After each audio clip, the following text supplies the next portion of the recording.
Good afternoon to everyone, and thanks for accepting the invitation to attend this press event, which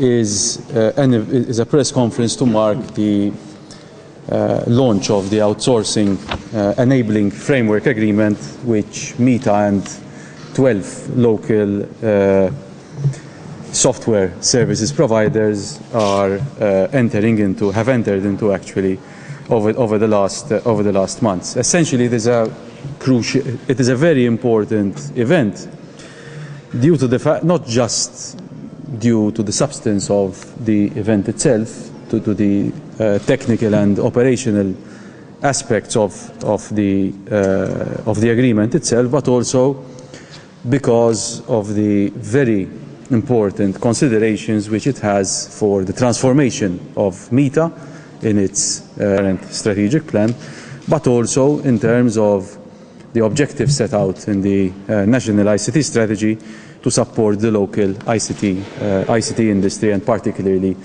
the industry related to the knowledge economy.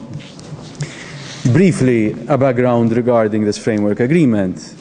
As you are aware, we had issued a tender last year for these for the entering into the enabling agreement, and basically 12 companies, 11 local companies and 1 foreign company have been selected following the evaluation process, which was related to a number of pre-qualification criteria. And these 12 companies now have entered into a framework agreement with the agency, so that essentially what we are creating is an environment through which MITA can work with a number of providers on a frequent basis, on a more structured basis, both from a technological standpoint and also from a contractual understanding. We can deliver more applications, more services in a shorter period of time. In fact, this framework agreement has already gone into production. We have already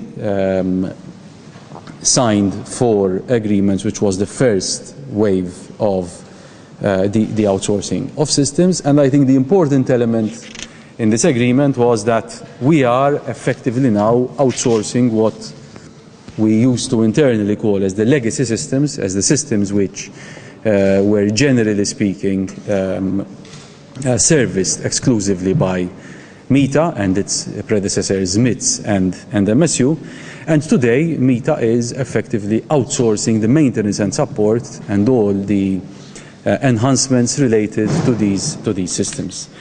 Apart from these 4 systems, which basically collectively is an agreement, is a contract value of around 1.7 million between these four contracts which have already been signed, we are now issuing the next wave of systems, which will include even more so-called sensitive systems, which will be outsourced to the private sector. And now we're talking about systems like the vehicle registration systems which are related to the customs management system, where we are essentially moving into the private sector those systems which traditionally were systems which were a no-go completely for MITS or MITA to actually outsource. I think the element, the substance of the matter really is the investment which MITA is making, through obviously government making through MITA, in the systems themselves, in the enhancement of these systems, but through this investment itself, the direct consequence that this investment is spilling over into the private sector. And by MITA extending this outsourcing framework, this enabling agreement, obviously we are basically extending the scope of the services, the scope of activity which exists today within the private sector.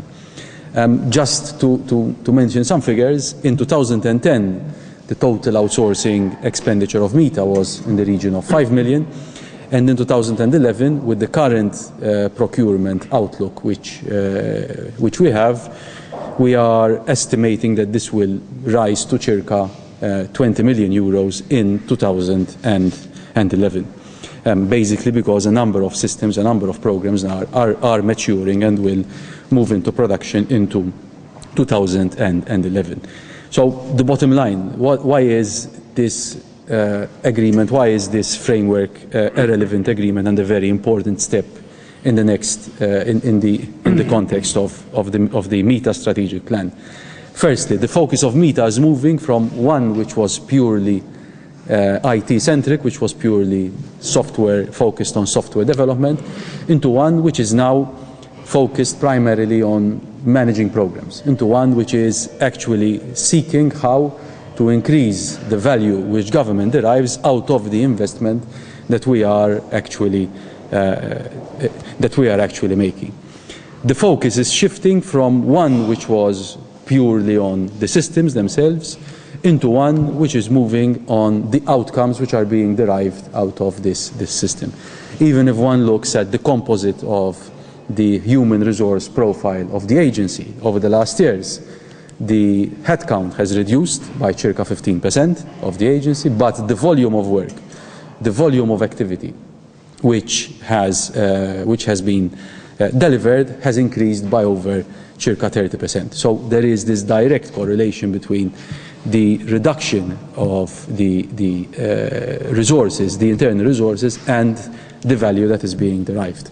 Case in point is a recent contract which MITA has signed, which is again an outsourced contract for the e-procurement framework of all the government, which is the first model in which we are delivering the whole framework of a software as a service, where the complete services, it's a complete solution which is installed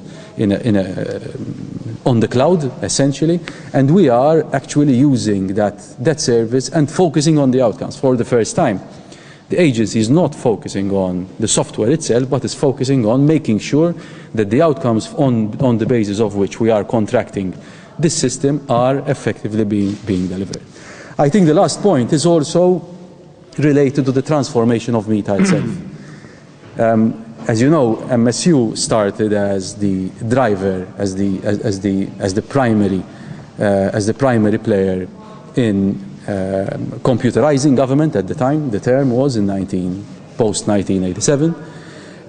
That had evolved into MSU becoming the largest client in terms of IT services in the country. In 1996, as you all know, what happened was that MITS then was creating, and it became a competitor to the private sector. Most of you recall that particular short stint. And post that, we are moving now to a period where MITA is a partner with the private sector. I think the next step, which most probably all of us do agree, is that now MITA should be the enabler for growth for the private sector. And in fact, in our strategic plan, we are very keen to partner with the local industry to enable the local industry to bid for international projects together with the support of MITA. MITA has no commercial ambitions. Obviously, MITA supports the local industry. We already supported one particular company to bid in an international project by providing our credentials, by providing our support. And we see that going forward, this particular framework agreement will enhance the portfolio of the local IT companies and will enable them to possibly leverage their experience and their capabilities which they would have garnered through the experience with the agency and with the local government to move on a further international scale. I would like to close by thanking obviously the players in the industry, but particularly I think the IT section of the Chamber, which I think this discussion started over 10 years ago, where we had started mapped out the path towards enhancing the outsourcing framework, and I think today is the next important step which we are basically not concluding, but we are actually kicking off a relationship with 12 providers, which we hope will derive more value both for the provider but obviously also for government. Thank you.